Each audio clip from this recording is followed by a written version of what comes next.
अरे 22 जनवरी के पड़ी गईली दिनावा, 22 जनवरी के पड़ी गईली दिनावा। कैसे आई अवध दरम्यान हो, कैसे आई अवध दरम्यान। नहीं धूप दीप बाटे पूजा के समनिया, कैसे आरती करे भगवान हो, कैसे आरती करे भगवान।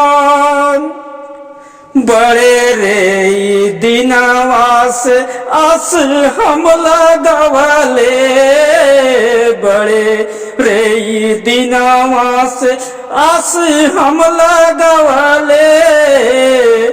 दशरथ के लाला, दशरथ के लाल राम दरस नाही दिहले, दशरथ के लाल राम दरस ना दिखवले। अरे बिनु पगई हम कैसे भवनवा, बिनु पगई हम कैसे भवनवा। टूटा मोरा आरमान हो, टूटा मोरा अब अरमान।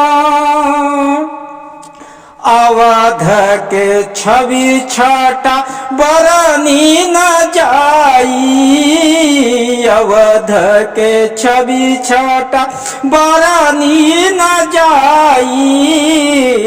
जहाँ पैदा भैले राम चारो जन भाई, जहाँ पैदा भैले राम चारो जन भाई।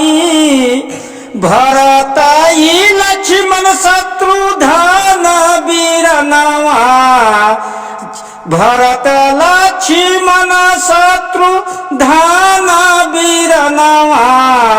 जेकर होत रहल गुणगान हो, जेकर होत रहल गुणगान।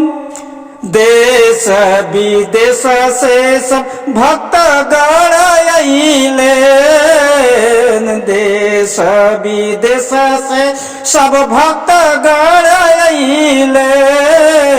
आपन आपन श्रद्धा से भेंट प्रभु से कइले।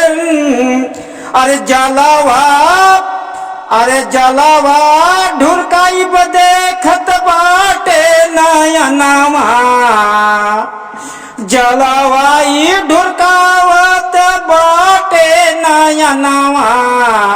जहाँ हो, जहाँ होला सबके सम्मान हो, प्रभु जहाँ होला सबके सम्मान।